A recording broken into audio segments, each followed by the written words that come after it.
Kalau obat kamu bisa sembuhin kepala aku dan numbuhin rambut aku lagi, aku akan nikah sama kamu sekarang juga. Assalamualaikum warahmatullahi wabarakatuh. Bagaimana jika penyakit yang bahkan dokter terbaik tak mampu jelaskan, justru bisa disembuhkan oleh mantanmu? Dan bagaimana jika orang itu kembali bukan untuk menagih masa lalu, tetapi membawa sesuatu yang dapat mengubah seluruh hidup kita? Ternyata. Sebelum kita mulai, kami doakan yang subscribe dan like supaya dilancarkan rezekinya, dilunaskan hutangnya, dan kalian dari kota mana nih? Komen amin di bawah ya. Harry berdiri di depan cermin kamar kosnya, memandangi bayangan dirinya yang bahkan ia sendiri hampir tak kenali lagi. Dulu, ia adalah polisi muda yang dielu-elukan. Rambut tebal dan rapi selalu menjadi ciri khasnya, simbol ketegasan dan kebanggaan. Senyumnya sering membuat warga yang ia bantu merasa aman. Kini, yang terlihat hanyalah kulit kepala merah meradang, mengilap, dipenuhi bercak yang semakin hari semakin menyebar. Rambutnya sudah habis, rontok dalam hitungan minggu. Di kamar itu masih berserakan helai-helai rambut yang mengingatkan pada hari-hari ketika ia masih menjadi Harry yang tampan. Setiap kali ia menyisir, rambutnya jatuh bah hujan rontok yang tak ada hentinya. Dan yang paling menyiksa bukanlah hilangnya rambut itu, tapi rasa panas di kepalanya. Seperti disetrika. Seperti ada jarum-jarum kecil ditusukkan ke sarafnya. Ditambah pusing yang datang mendadak, tajam, menghantam, membuat pandangan berputar hingga tubuhnya limbung. Pagi itu, saat ia hendak memasang seragam, rasa sakit kembali datang. Tubuhnya tersandar ke dinding. Napas, gumamnya lemah, tangan memegangi kepala. Sudah berbulan-bulan ia hidup seperti ini. Rumah sakit, dokter spesialis, terapi, obat paling mahal, bahkan operasi kecil. Semua sudah ia lewati. Hasilnya selalu sama. Tidak ada penjelasan. Tidak ada harapan. Penyakit ini, apa sih sebenarnya? Desisnya lirih. Harry bukan tipe pria yang mudah menyerah. Tapi kali ini, ia benar-benar tak tahu harus melawan apa. Sakit itu datang tanpa pola, tanpa alasan. Kadang menyerang pagi, kadang malam, kadang di tengah rapat kantor. Ia merapikan seragamnya sebisanya. Kancingkan kemeja pelan-pelan. Pasang topi polisi untuk menutupi kepala botaknya. Lalu berangkat bekerja dengan langkah berat. Begitu memasuki kantor, beberapa rekan mencoba bersikap normal. Tapi Harry tahu mata mereka tidak bisa bohong. Ada yang menatapnya dengan kasihan. Ada yang menatapnya dengan rasa ingin tahu. Ada juga yang berpura-pura tidak melihat. Pagi, sapa Randy, rekannya. Tapi mata Randy sempat melirik kepala Harry di bawah topi itu. Tatapannya berubah cepat, berusaha menyembunyikan rasa khawatir sekaligus bingung. Harry hanya mengangguk. Ia tidak lagi suka berbicara banyak. Setiap langkah melewati lorong kantor kini terasa seperti ujian mental. Bisik-bisik yang ia dengar samar, atau mungkin hanya perasaan, selalu menusuk lebih tajam dari penyakitnya. Kasihan, ya, masih muda. Aneh banget penyakitnya. Dengar-dengar dokter aja nyerah. Mana dia dulu paling pede sama rambutnya. Semua suara itu menempel di kepalanya, seperti bayangan buruk yang tidak mau pergi. Saat rapat pagi berlangsung, pusing itu kembali datang. Mendadak, menghantam. Seakan ada seseorang memelintir saraf-saraf di kepalanya. Harry memejamkan mata, mencoba bertahan. Kapolsek yang sedang menjelaskan berkas kasus terdiam sejenak. Harry, kamu nggak apa-apa? Siap, Pak. Saya baik, jawabnya cepat, padahal lututnya hampir goyah. Ia tidak ingin menjadi pusat perhatian lagi. Tidak ingin mempermalukan diri sendiri. Sudah cukup ia menjadi polisi muda yang sakit misterius. Namun tubuh punya batasnya sendiri. Pandangannya mendadak kabur. Ruangan berputar. Tangannya refleks mencengkeram meja. Randy cepat-cepat menangkap bahunya sebelum ia ambruk. Harry. Bro, duduk dulu. Kamu pucat banget. Tentu saja mereka panik. Bahkan Kapolsek menghentikan rapat. Kalau kondisi kamu begini terus, kamu harus ambil cuti panjang.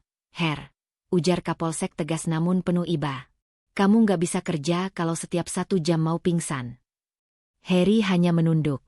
Kalimat itu terasa seperti palu besar yang menghancurkan sisa-sisa harga dirinya. Ia tidak ingin cuti. Tidak ingin terlihat lemah. Tidak ingin menjadi polisi yang tidak bisa diandalkan. Pulang dengan kepala penuh beban. Sore itu ia pulang lebih cepat. Duduk di atas motor, menatap jalanan yang dipenuhi cahaya senja. Udara terasa lebih dingin dari biasanya. Setiap kali angin menyapu kepalanya, kulit yang sensitif itu terasa perih.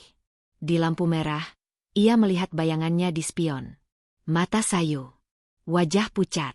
Kepala licin ditutupi topi polisi. Kayak bukan aku, bisiknya. Sakit itu telah merampas segalanya. Karirnya melemah. Kepercayaan dirinya hancur. Hidup sosialnya hilang. Pernah ada rencana untuk melamar seseorang, namun dibatalkan karena ia merasa sudah tidak pantas. Ia kini menutup diri dari dunia. Dan malam itu, tanpa pernah ia duga, seseorang dari masa lalunya kembali. Seseorang yang dulu ia tinggalkan demi mengejar karir dan harga diri. Seseorang yang pernah ia buat menangis hingga berlari pergi tanpa jejak. Harry baru memarkir motornya ketika mendengar langkah kecil mendekat. Ia menoleh. Dan tubuhnya membeku. Di bawah cahaya redup lampu kos, berdiri seorang wanita dengan baju lusuh, rambut kusut, wajah lelah namun matanya hangat. Wanita itu sangat berbeda dari yang ia ingat. Tapi sorot mata itu, ia tahu persis siapa dia. Suara itu lirih, ragu-ragu. Aku Yati. Harry tersentak. Nafasnya tercekat. Ya, Tuhan, gumamnya. Wanita yang dulu ia tinggalkan, karena dianggap tidak sepadan dengan impiannya sebagai polisi muda, kini berdiri tepat di depannya, tampak lebih kurus, lebih lusuh, namun tetap memiliki sesuatu yang membuat Harry susah memalingkan mata. Yati mengenggam sebuah botol kecil berisi cairan kecoklatan dan selembar daun kering. Aku dengar, kamu sakit, ujarnya pelan. Harry menelan ludah. Kamu datang, dari mana? Aku datang, untuk bantu kamu. Kata-kata itu menampar hati Harry lebih keras dari rasa sakit manapun. Kenapa? Untuk apa? Bagaimana bisa? Pertanyaan itu memutar di kepalanya. Namun sebelum sempat ia tanyakan, Yati melangkah maju. Menatapnya dengan tatapan yang tidak pernah berubah sejak dulu. Penuh ketulusan. Malam itu, udara di halaman kos Harry terasa dingin dan sunyi. Lampu kuning yang temaram membuat bayangan tubuh Yati tampak semakin ringkih. Namun sorot matanya tetap sama seperti dulu. Hangat, tulus, dan penuh keyakinan. Harry masih terpaku. Tidak percaya Yati benar-benar berdiri di hadapannya setelah bertahun-tahun menghilang. Mereka dulu berpisah bukan dengan cara yang baik. Harry meninggalkan Yati begitu saja ketika karirnya sebagai polisi mulai naik. Ia merasa Yati, gadis miskin yang hidupnya sederhana, bukan bagian dari masa depan barunya. Namun kini, justru Yati yang datang kembali, ketika Harry berada di titik terendah dalam hidupnya. Ya Tuhan, kamu berubah sekali. Harry akhirnya berkata, suaranya hampir tidak keluar. Yati tersenyum tipis. Senyum yang dipaksa. Aku tahu aku kelihatan berantakan, tapi aku datang bukan untuk minta maaf atau minta kamu kembali. Ia mengangkat botol kecil berisi cairan coklat keruh itu. Aku datang untuk bantu kamu. Harry menatap botol itu dengan bingung. Itu, apa? Ramuan keluarga. Dari nenekku. Jawab Yati. Ini obat untuk saraf kepala. Sudah turun-temurun. Harry terdiam. Napasnya tercekat. Untuk sesaat, ia hampir tertawa. Karena ia sudah mencoba obat-obat paling mahal di rumah sakit besar. Menjalani operasi, terapi, bahkan konsultasi ke 5 spesialis saraf berbeda. Dan sekarang yang datang menolong justru wanita yang dulu ia tinggalkan. Dengan botol lusuh berisi ramuan tradisional. Aku tahu kamu pasti nggak percaya, Yati melanjutkan, membaca keraguan itu. Tapi, boleh aku lihat kepala kamu? Permintaan itu membuat Harry tersentak. Untuk orang lain, mungkin itu hal sepele. Tapi bagi Harry, menunjukkan kepala botaknya adalah hal paling memalukan dalam hidupnya. Ia bahkan berjalan ke kantor polisi selalu dengan topi. Ia menghindari bercermin. Ia belum pernah membiarkan siapapun, bahkan dokter, melihat kulit kepalanya tanpa rasa malu yang menusuk. Harry menelan ludah. Aku nggak yakin. Yati tidak memaksa. Kalau kamu malu, nggak apa-apa. Aku cuma ingin bantu. Ia menatap Harry lama. Tatapan yang tidak menghakimi, tidak merendahkan, tidak menertawakan. Tatapan yang membuat pertahanan Harry runtuh perlahan. Kilasan masa lalu. Angin malam menyapu pelan. Harry menunduk. Dan untuk sesaat, ia kembali mengingat masa-masa ketika ia masih bersama Yati. Mereka bertemu di pasar kecil kampung. Yati bekerja membantu ibunya menjual jamu. Harry saat itu masih calon polisi yang idealis. Belum punya apa-apa, namun punya mimpi besar. Yati selalu mendukungnya. Selalu percaya padanya. Namun ketika Harry lulus dan mulai naik pangkat, ia berubah. Ia malu punya pacar gembel. Ia malu Yati tidak bisa berdandan. Ia malu teman-temannya tahu bahwa ia pernah hidup miskin. Sampai akhirnya ia meninggalkan Yati tanpa penjelasan. Menghilang begitu saja. Dan anehnya, wanita yang ia tinggalkan itu kini kembali ketika ia berada di titik terendah. Datang membawa bantuan, bukan dendam. Panggil Yati lembut, memecah lamunannya. Harry menarik napas dalam-dalam. Oke. Kamu boleh lihat. Dengan tangan gemetar, ia membuka topi polisinya. Yati terdiam. Di depannya terlihat kepala Harry yang memerah, meradang, penuh bercak, dan tampak sangat sensitif. Kulit itu seperti baru saja terbakar matahari. Ada bekas operasi kecil di sisi kanan. Ujung-ujung akar rambut tampak mati, tidak ada kehidupan. Melihat itu, mata Yati berkaca-kaca. Bukan jijik, bukan takut, tapi sedih. Kamu pasti sakit banget. Suaranya bergetar. Harry cepat menggeleng, pura-pura kuat. Udah biasa. Yati mengulurkan tangan pelan. Boleh, aku sentuh. Harry ragu sebentar, lalu mengangguk. Begitu jari Yati menyentuh kulit kepalanya, Harry menahan napas. Ternyata tidak seburuk sentuhan dokter yang selalu dingin dan tergesa. Sentuhan Yati hangat, pelan. Hati-hati. Seakan terlalu takut menyakitinya. Masih panas, gumam Yati. Panasnya sampai ke saraf. Harry mengerjap. Kamu tahu dari mana? Nenekku bilang, orang yang saraf kepalanya rusak panasnya begini. Tapi bisa dipijat. Saraf itu bisa ditenangkan. Ia membuka botol kecil itu. Aroma herba yang kuat langsung menyebar. Campuran serai, daun akar wangi, minyak kelapa, dan sesuatu yang tidak Harry kenal. Aku mau oleskan ini. Harry spontan panik. Nggak usah deh, Yat. Aku nggak yakin. Belum selesai ia bicara, suara tawa-tawa kecil terdengar dari gerbang kos. Beberapa rekan polisi Harry baru saja pulang dari ronda. Mereka berhenti melihat Harry dan Yati. Harry, itu siapa? Pacar baru. Wih, obat apa tuh? Jamu kampung. Hahaha. Sejak kapan kamu pakai dukun segala? Yati menunduk, memeluk botol kecil itu erat-erat. Harry berdiri kaku. Muka panas karena malu, bukan karena penyakit. Aku cuma. Ia bingung harus menjelaskan apa. Salah satu polisi, Dani, mendekat dan menatap Yati dari atas sampai bawah. Buset, bajunya kumel banget. Kamu ngapain bawa orang begini ke sini, Yang lain tertawa. Harry menahan emosi dan rasa malu yang bercampur. Yati tersenyum kecil, mencoba kuat. Aku cuma mau bantu. Dani memotong cepat. Bantu? Kamu bisa apa? Dokter aja nyerah. Teman lainnya ikut menimpali. Jangan-jangan penyakit Harry makin parah gara-gara dicampur-campur ramuan aneh beginian. Tawa pecah lagi. Yati semakin menunduk, tapi ia tidak pergi. Matanya mulai berkaca-kaca. Namun ia tetap terlihat tegar. Harry tahu ia harus melakukan sesuatu. Ia harus menghentikan ini.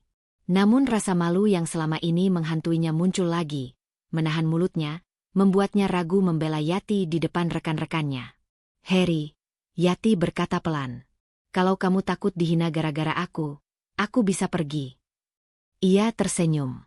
Senyum yang jauh lebih menyakitkan daripada penyakit manapun. Tapi kalau kamu mau, aku bisa bantu kamu. Sungguh. Harry menatap botol kecil itu. Menatap Yati. Menatap kepalanya sendiri yang terus berdenyut. Dan untuk pertama kalinya dalam berbulan-bulan, ia merasa ada sedikit harapan. Namun harapan itu muncul bersamaan dengan ketakutan terbesar. Haruskah ia mempermalukan diri sendiri demi mencoba hal yang mungkin hanya tahayul? Atau haruskah ia mempermalukan Yati sekali lagi? Lorong kos yang sempit menjadi saksi bisu ketegangan itu. Lampu kuning yang menggantung di atas kepala Harry berayun pelan, seperti takut menyaksikan apa yang akan terjadi. Yati berdiri dengan kepala tertunduk, memeluk botol ramuannya seolah itu satu-satunya hal berharga yang ia punya di dunia. Harry menatapnya, lalu menatap rekan-rekannya yang masih tertawa dan mencibir. Keheningan itu akhirnya pecah ketika Danny, polisi yang paling berisik, menyenggol bahu Harry sambil tertawa. Ya ampun, Har, masa kamu percaya sama orang beginian? Lihat dong penampilannya. Mana ada obat kampung bisa sembuhin penyakit kepala sekompleks kamu? Yang lain langsung menimpali. Udah Har, jangan dibodohin. Ini pasti cuma cari perhatian. Awas, nanti kamu malah makin botak.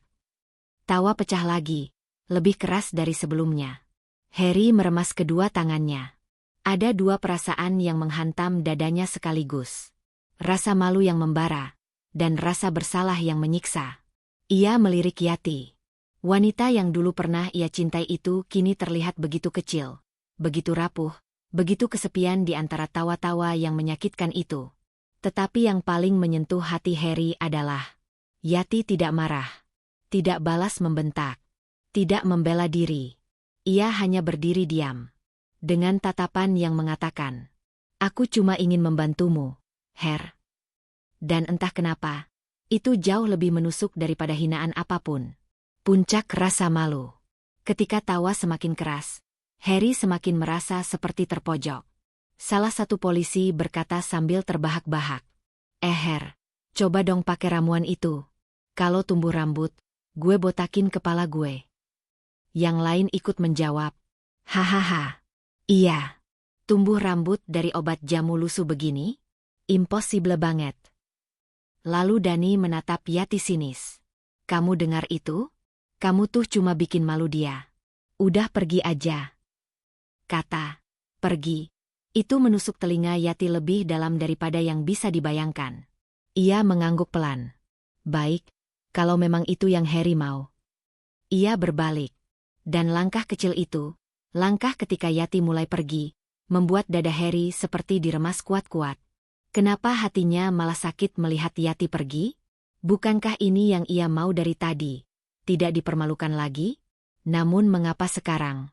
Ketika Yati benar-benar berbalik, ia merasa kehilangan sesuatu yang lebih besar daripada rambutnya.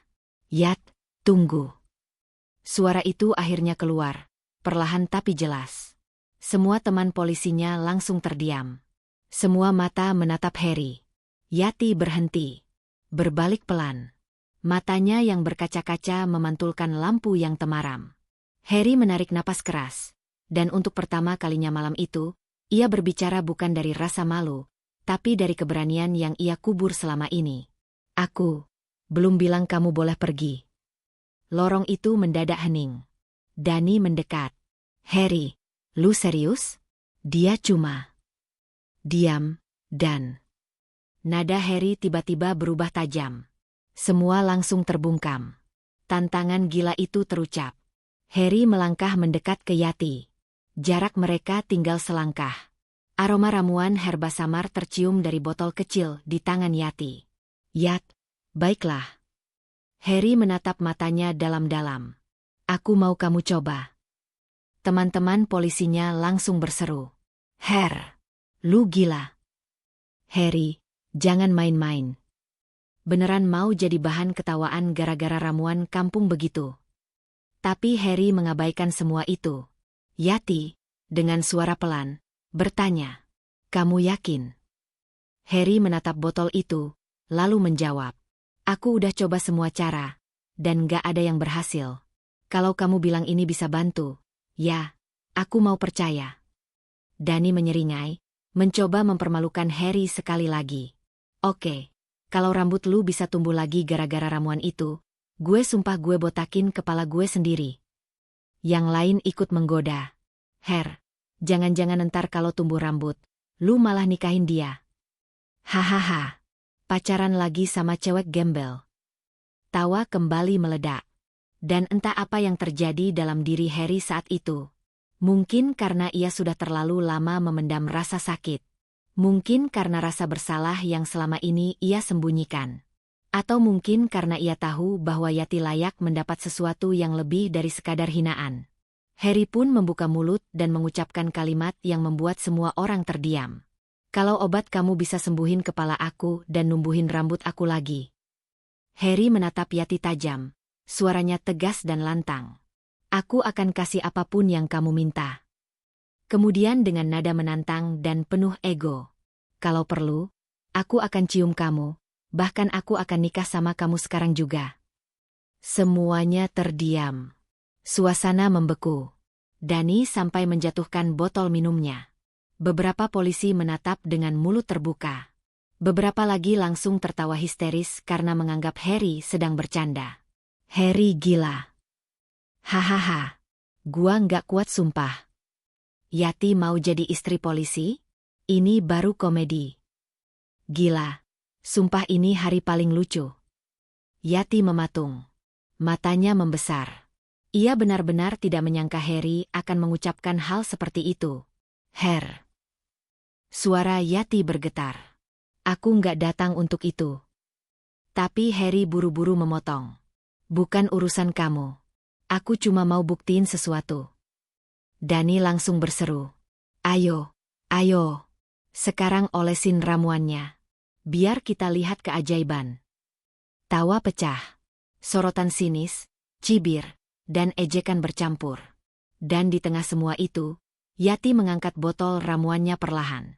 Ia menatap Harry. Tatapannya bukan marah, bukan tersinggung. Melainkan kecewa. Namun ia tetap mendekat. Baik, Her. Ia berbisik lirih. Aku akan bantu kamu, bukan karena tantanganmu, tapi karena aku sayang sama kamu dari dulu. Kata itu membuat jantung Harry berdetak aneh. Namun ia pura-pura tidak terpengaruh. Ramuan itu mulai dioleskan. Yati membuka tutup botol. Aroma herbal menyengat menusuk udara. Beberapa polisi langsung menutup hidung sambil menertawakan. Hi, baunya kayak minyak gosok campur dapur gosong. Harry, lu yakin mau pakai itu? Yati mengabaikan semua suara itu. Ia mengusap sedikit ramuan di telapak tangan. Kemudian mulai memijat pelan kulit kepala Harry. Harry spontan menggertakkan gigi. Ramuan itu dingin, tapi menyengat. Aromanya kuat sampai membuat mata sedikit berair. Namun sentuhan Yati, lembut, penuh perhatian. Seperti dulu, ia memijat perlahan, mengikuti jalur saraf, menekan titik-titik tertentu yang hanya ia tahu. Kalau panas, bilang ya, bisik Yati. Harry tidak menjawab. Ia memejamkan mata. Dan untuk pertama kalinya, ia merasa seseorang sedang merawatnya dengan cara yang tulus. Bukan seperti dokter yang hanya melihatnya sebagai pasien. Bukan seperti rekan polisi yang hanya melihatnya sebagai bahan olok-olok. Namun para polisi tetap menertawakan. Kocak banget sumpah. Kayak dukun lagi ngobatin orang. Siapa tahu nanti tumbuh rambut kayak rumput. Tawa itu berderai. Tapi Harry bahkan tidak mendengarnya lagi. Ia hanya fokus pada pijatan Yati yang semakin dalam. Sampai tiba-tiba, Yati berbisik. Her, panasnya mulai turun. Harry membuka mata. Serius. Yati mengangguk. Ada perubahan di sarafnya. Harry terkejut. Ia benar-benar merasa sesuatu. Rasa berdenyut yang selama ini menyakitkan tiba-tiba melemah. Kepalanya terasa lebih ringan. Dan itu baru menit ke-8. Namun mereka semua belum tahu. Keajaiban yang sesungguhnya akan terjadi dalam beberapa menit lagi. Dan hidup Harry akan berubah selamanya.